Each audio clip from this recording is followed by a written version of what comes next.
jaučiuosi kaip tam tikras apgavikas, nes kalbama tarsi apie knygą, o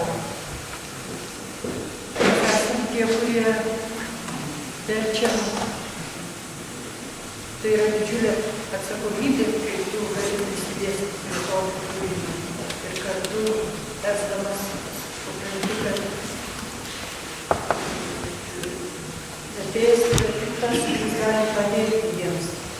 Galbūt truputėlį kitaip atrodyti žmonėms, kurie negali perskaityti originalą. Man kaip vilnietei visada buvo keista, kodėl rusų kalba parašytus kūrinius reikia versti į lietuvių kalbą. Mes tai mokam tas kalbas lygiai vienodai. Mes augom kieme, kur vienu metu šnekėjo lietuviškai, rusiškai ir lenkiškai. Ir kaip dabar supranti, kad dvi kalbos yra gyvos ir aktyvios vienodai, o ta trečioji yra kažkur labai giliai, aš taip galvoju lenkų kalbą, ir prisireikus visada ima ir išlenda. Tai dabar aš suprantu, kad galbūt labai gaila, kad prie tų trijų kalbų nebuvo ir ketvirtos kalbos, kuri leistų suprasti dar vieną Vilniuje labai aktyviai egzistavusią kažkada kalbą. Trys kalbos yra puiku, bet to ketvirtoji būtų padėjusi galbūt dar geriau suprasti ir išversti tai, kas pavyko ar ne šitoje knygoje. Aš, versdama ją, supratau, kas tai yra vertimas. Žinokit, tai yra labai keistas dalykas, ir tai yra visiškai ne tas pats, kaip pasiėmė versti, tarkim, kokį nors paprastą tekstą. Tiesiog tau reikia ką nors išversti, tarkim, iš rusų į lietuvių kalbą. Tai tiesiog tu verti žodžius, tu juos supranti, jie kažkaip išsidėsto ir viskas. Ir tu pamiršti tą akimirką, kaip tu išverti. Kai aš verčiau tą knygą, žodžiai iš kažkur atsirasdavo patys. Jie kildavo, jie prašydavosi parašomi, būtent jie, o ne kiti. Tai žodžių pristigdavo, reikėdavo dėti vis maišą. Keisti dalykai, bet jie egzistuoja. Ir man atrodo, kad tai įmanoma tada, kaip verti tikrai didelio rašytojo. Nes jis tarsi nesąmoningai perduoda tau dalis tavo sielos, dalis tavo kažkokios dvasios, už kurią turi būti jam labai dėkingas. Ta aš norėčiau padaryti, pasakyti ačiū Grigoriui Kanovičiui.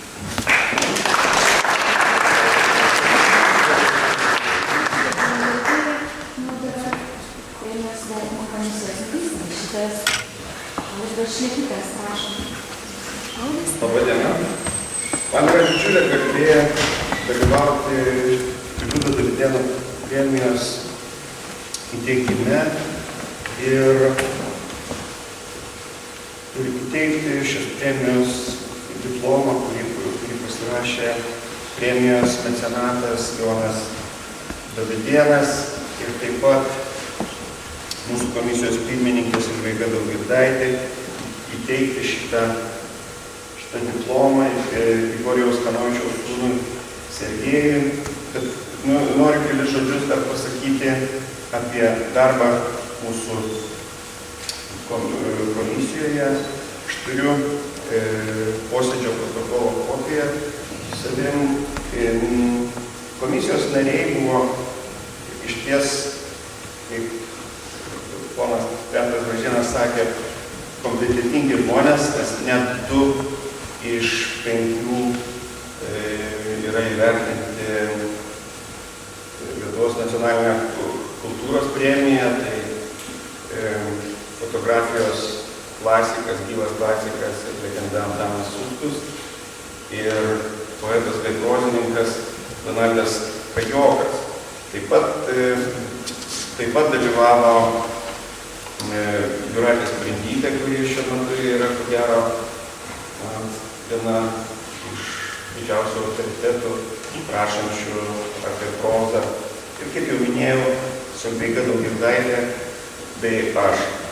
Knygų teko perskaityti nemažai, tačiau, kaip jau minėjo profesorius, tai kai kurias knygas leidyklos galbūt pasiūlė nelabai atsakingai ir keistų būdų galbūt tiesiog.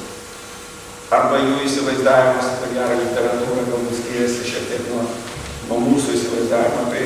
Tačiau nepaisant to, kad keletas knygų buvo prastesnių, buvo ir tikrai gerų knygų, kurios taip pat buvo aptariamos, apie jas buvo diskutuojama. Tai pirmiausia, norėčiau paminėti Agnės Žagrakalytės Eigulio duktė byla F-117, taip pat Jaroslavo Melniko knyga Maša arba fašizmas ir Rasos Aškinytės romanas Žmogus, kuriam nieko nereikėjo. Apie šios romanus mes kalbėjome daugiausia, diskutavome šalia Grigorijaus Kanovičiaus knygos, tačiau vis viena, kai susirinkome, tikrai nei vienam iš mūsų turbūt nebuvo jokia paslaptis, ką išrinksime. Visi tikrai žinojame, kad geriausias romanas tikrai yra būtent Miestelio romansas Grigorijaus Kanovičiaus. Tad tos diskusijos buvo daugiau pasidalinimas mūsų įspūdžiais, nuomonėmis, pasidalinimas kažkokiais savo vertinimais ir apie rašytojo kūrybą, bet tikrai neginčiai, ką premijuoti. Mūsų posėdžio protokole yra užfiksuota, kad 2 nariai balsavo kitaip, kad tik 3 nariai balsavo už Grigorijaus Kanovičiaus knygą, o 2 už kitą. Aš dabar neatsimenu, kas ten balsavo už ką, negalėčiau pasakyti, tačiau tikrai prisimenu, kad mes apsitarėm, nusprendėm, kad yra Grigorijaus Kanovičiaus knyga jau premijuota, bet kad būtų demokratiška, vis dėlto tie, kas labai pristatėjo kitas knygas, sakykime, balsavo už kitas. Bet šis romanas iš tikrųjų, kaip toks ledkalnis tarp ledo lyčių, buvo tarp tų kitų romanų tariamų. Ir norėčiau padėkoti taip pat Jonui Davidėnui už mecenatystę. Čia padėkoti ne tiek savo vardu, kaip manęs paprašė padėkoti Lietuvos rašytojų sąjungos pirmininkas Antanas A. Jonynas, kuris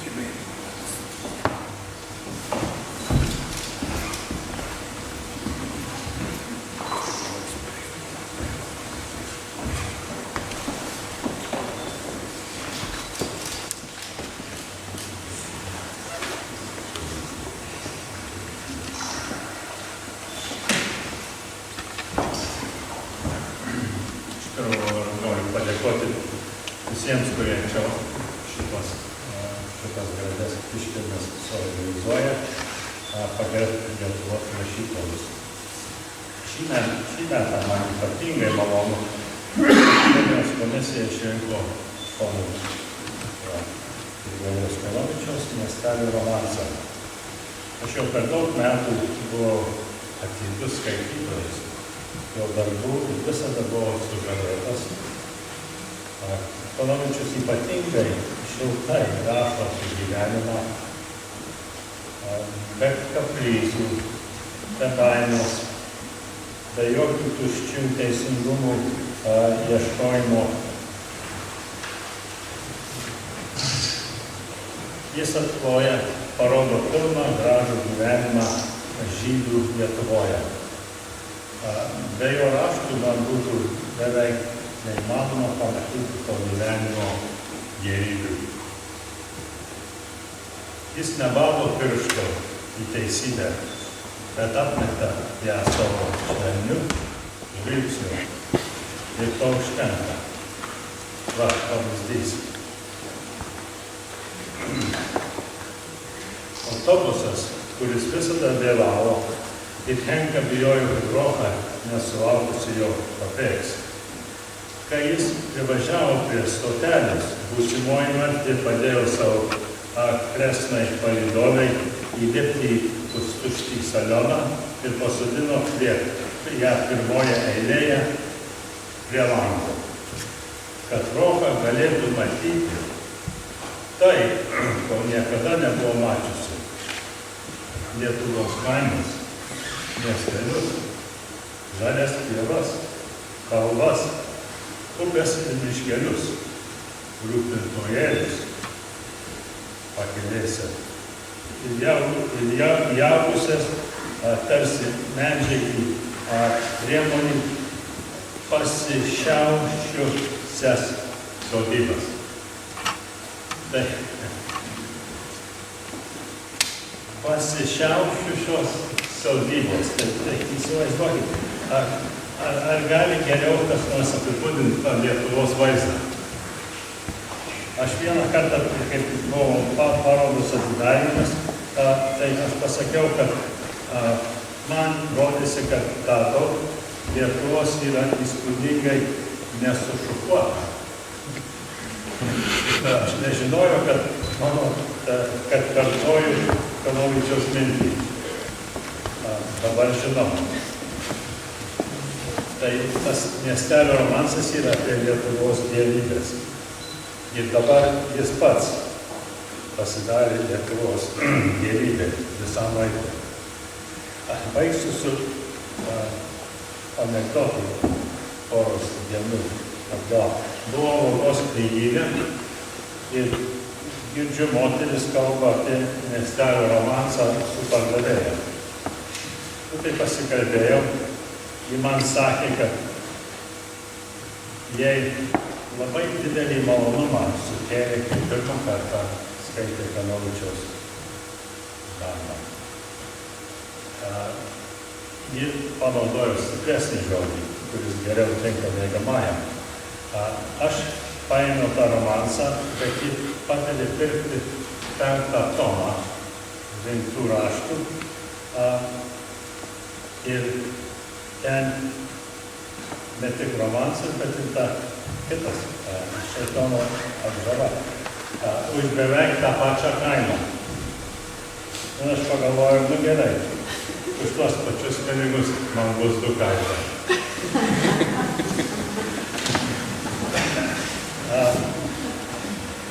Ponai Sergejau, ar neįdomu, kad mes čia atsiradom kartu su jaunai rašytojų, vienas, kuris gyvena kitam krašte, kitas, kur gyvena kitam pasaulyje, ir tvarkom tėvelių biznį.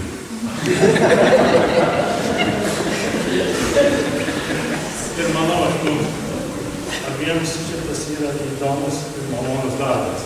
Ačiū.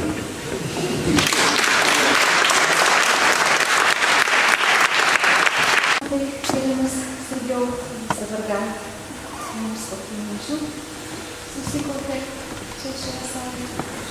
Aš pirmiausia, leisiu, kad padarysiu tai, ką greičiausiai būtų čia padaręs mano tėvelis. Aš tikiuosi, kad Seimo nariai neįsižeis.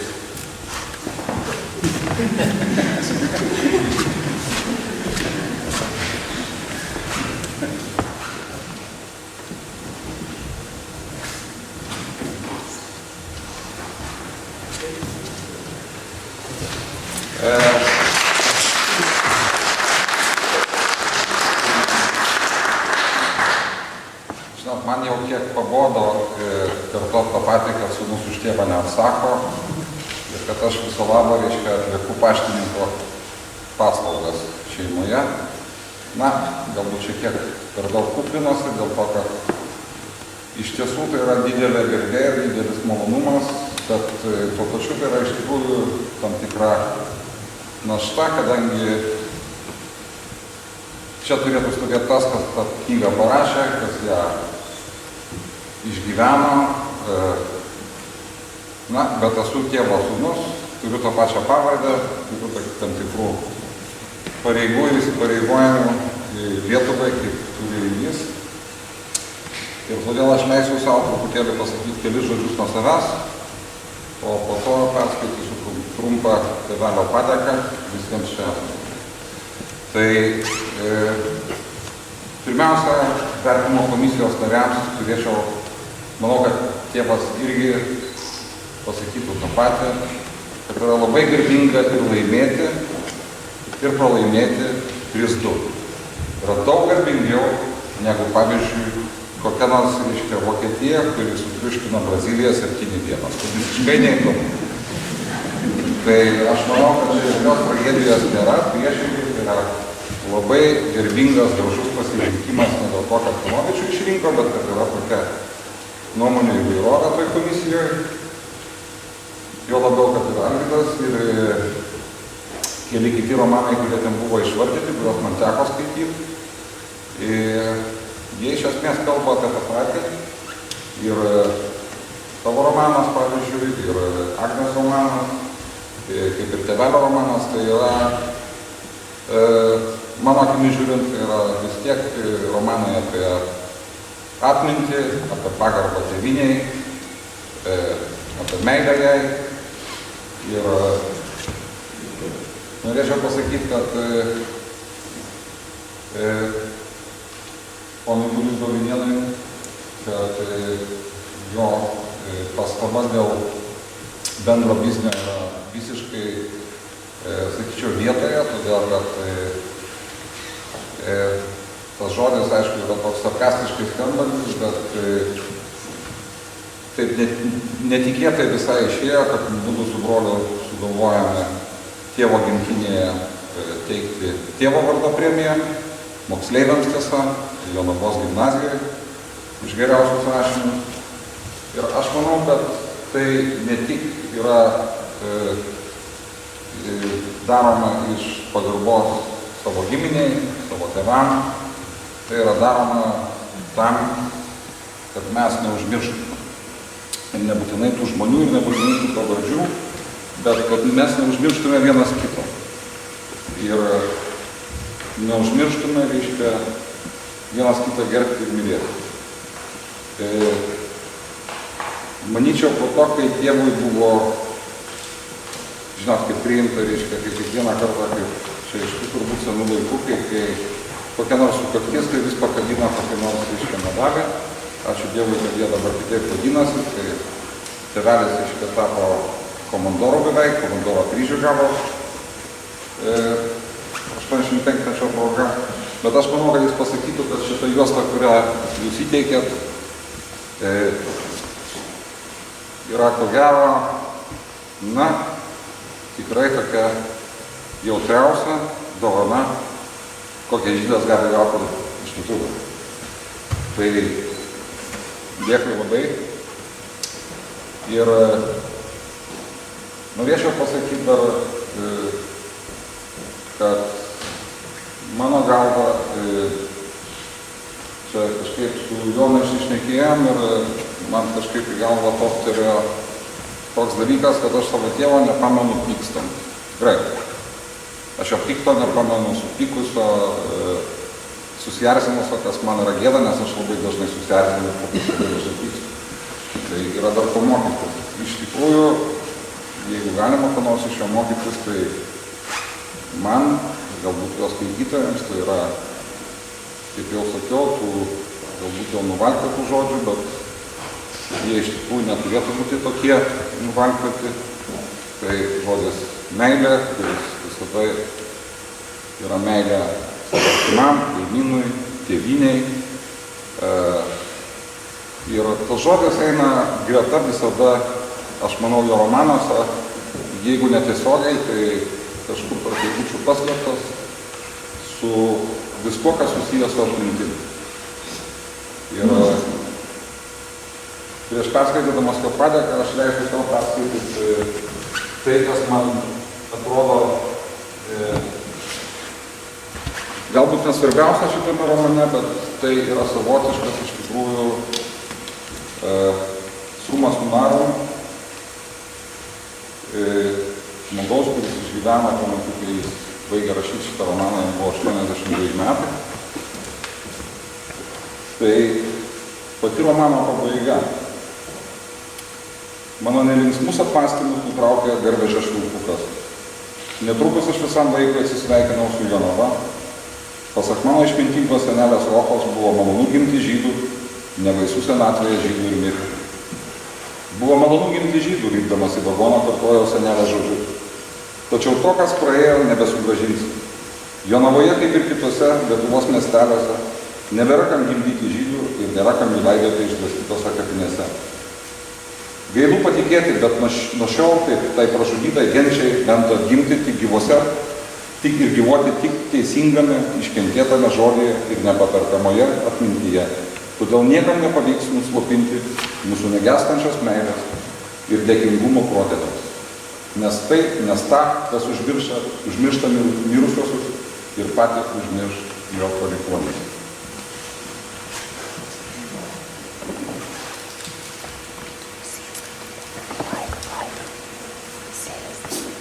Beje, aš manau, kad, kadangi esam Rokiškė, aš manau, kad šitas miestas yra puikus pavyzdys, kaip tolimi Amerikoje gyvenantis buvę rokiškėnai, žydai, tokie kaip Filos Šapiro, ir vietos bendruomenė, tvarko tą atmintį, sutvarko puikiausiai, gražiausiai ir tai lieka. Norėčiau dar kartą padėkoti jums už tai, kad čia atsidūriau tėvelio vietoje. Labai linkėčiau visiems ateinantiems šios premijos laureatams patiems atsiimti tą premiją, o nesiųsti savo vaikų. Tėvelis parašė labai trumpą padėką, kurią norėčiau perskaityti. Didžiai gerbiamas Pone Dovydėnai, didžiai gerbiami svečiai. Aš sumiluočiau, jeigu pasakyčiau, kad aš, beje, kaip ir kiekvienas kitas rašytojas, nelaukiu deramo savo kūrybos įvertinimo. Laukiau ir esu laimingas, kad perkopdamas į antrąją 80-ojo dešimtmečio pusę, jo sulaukiau. Gavau už savo atsiminimų romaną Miestelio romansas. Jūsų tėvelė, gerbiamas Jonai, amžiną atilsį Vido Dovydėno, garsaus lietuvių rašytojo vardo premija. Tai aukštas įvertinimas, kur tu begyventum, visados skatina dirbti visų tautų labui. Didelis ačiū Jums, pone Dovydėnai, ačiū vertinimo komisijos nariams. Sėkmės mūsų tėviškai, laisvai ir nepriklausomai Lietuvai, pagarbiai Grigorijus Kanovičius. Ačiū.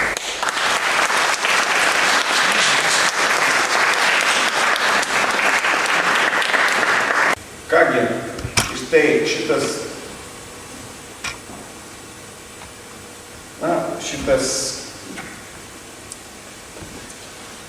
diplomas rašytojui Grigorijui Kanovičiui iš romano Miestelio romansas, leidykla Tyto Alba, Liudo Dovydėno premija.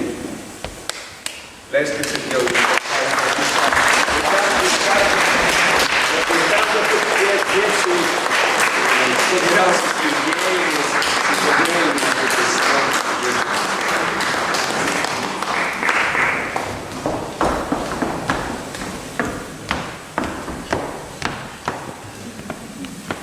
Kadangi jau oficialus dokumentas įteiktas, tai dabar prašome kreipiuosi į Lietuvos Respublikos Seimo narį Vytautą Saulį. Žodis.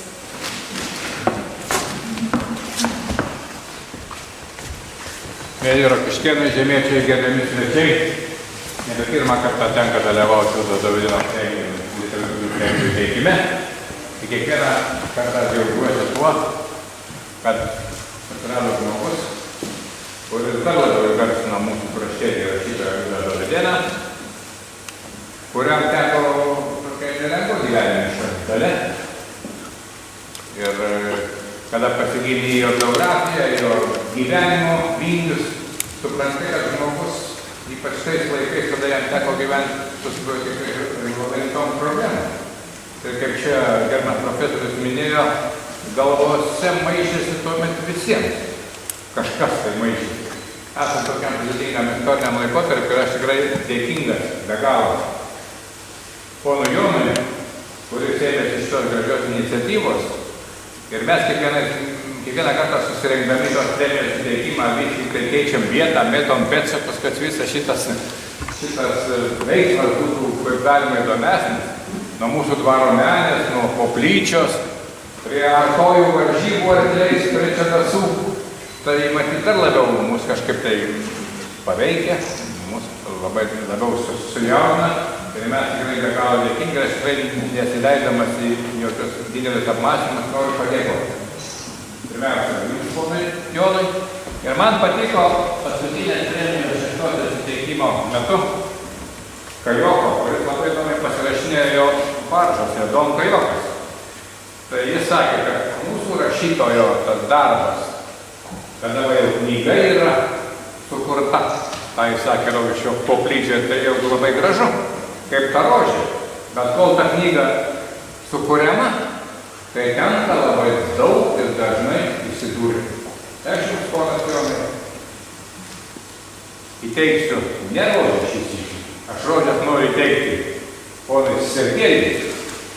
Ir su malonumu būčiau įteikęs šias rožės jūsų tėvui, bet gyvenimas yra toks. Aš manau, kad jos iki ten nenukeliaus. Tokios jau šiandien yra. Bet jeigu jos žydys pas jūs, galima sudžiovint, kaip sako, aktorė. Iš tikrųjų, ačiū Jums už jūsų nuostabų tėvo romaną. Tikrai dalį romanų, kad gerbiamas profesorius minėjo jos sužauskitės ir įsipareigojo prieš šitą romaną artimiausiu metu. Ačiū Jums.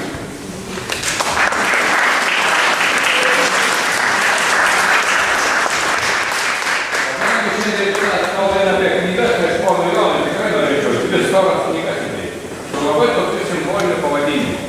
Gyvensime tėvų žemę. Taip, kad nebereikėtų taip, kaip jūsų tėvui kažkada gyventi ne tėvų žemė, kad tiek jūs, tiek ir mes visi čia susirinkę, ar mūsų vaikai tikrai gyventų mūsų tėvų žemė. Ačiū.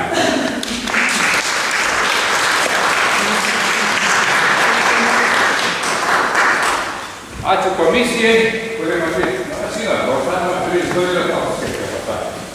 Bet reiškia, sprendimas kreiptas matyti teisingai ir tikiu, kad tos diskusijos, kurios vyko jūsų komisijos darbo metu, matyt, buvo tikrai vaisingos. Ir tas gimęs rezultatas tikrai išreiškia mūsų komisijos valią ir norą. Ačiū. Ačiū. Daras rajono meras Vytautas Vilys. Gerbiami svečiai, paaiškėti. Šiandien tokia diena, kai rytų bus 25 metai, kai buvo Baltijos kelias.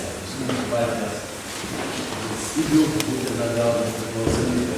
25 metai mes laisvi.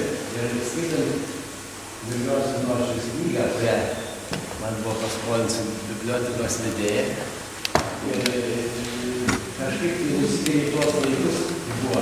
Aš vertėjau, kad jūs pertikėte, tikrai, kaip jūs sakėte, pertikėte man išvertėjau. Kad mes įsijaučiame į savo kalbą, savo matydami tuos miestelius. Aš pats pamatyti miestelį, tai matė atimi dalykai, kuriuos matė, kaip gyveno žmonės.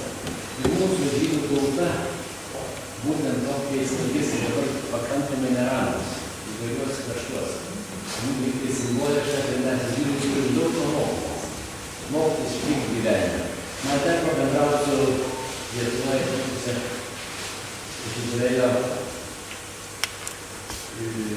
kurie klausė, kaip jūs čia gyvenate Lietuvoje.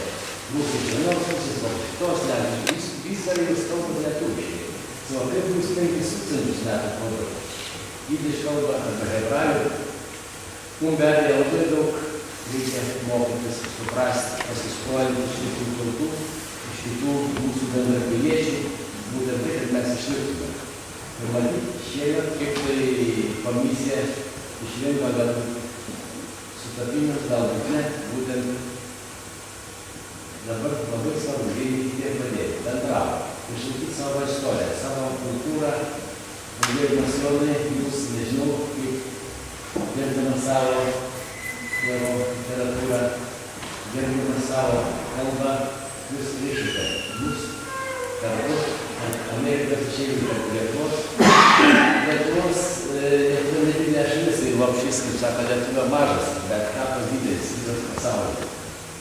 Taigi tam, kad mes būtent mačiau, turi mokytis iš jūsų bendrapiliečių Mūsų, iš jūsų Dievo rašytų kūrinių, galėtumėm padėtume įvykdyti šį. Taigi,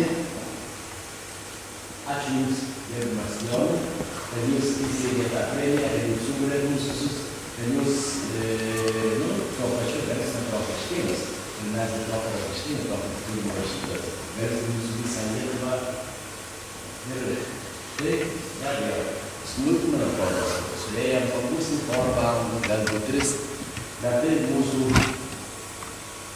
istorijos išlikimui labai svarbus akimirkos, svarbus dalykai.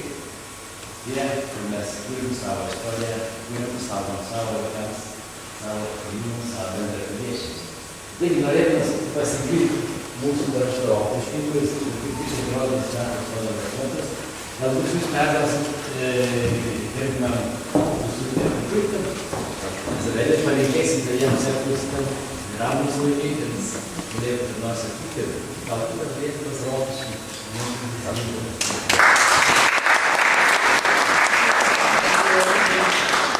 Žinau, kad jūs dažnai būnate atvykstate, bet pradėkime parodą rokiškyje. Bet tais metais vėl matys. Ačiū Jums už tai.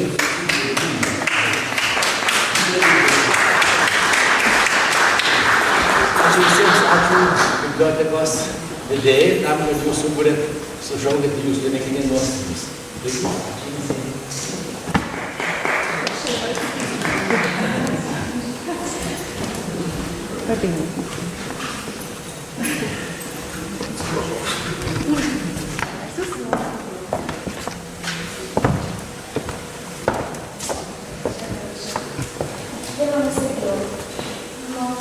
Bibliotekos darbuotojų, skaitytojų ir čia šiandien viduje esančių žmonių Rokiškio.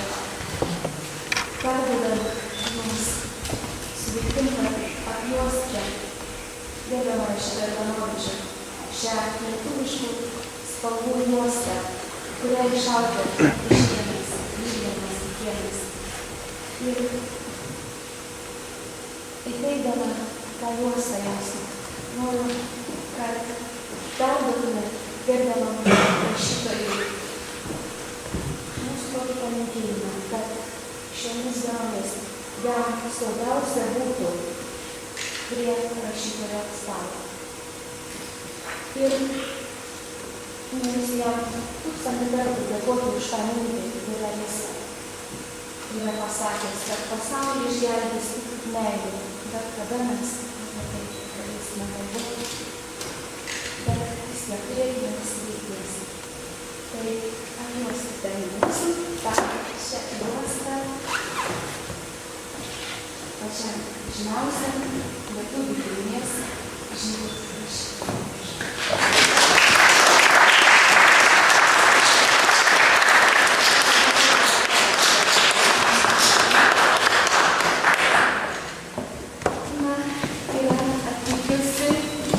Bendruomenė pasveikinti, o čia Dasai, Trumpiškių kaimas, tai yra ta giminė, kur gimė rašytojas Liudas Dovilėnas. Taigi prašome čia Dasų bendruomenės atstovai.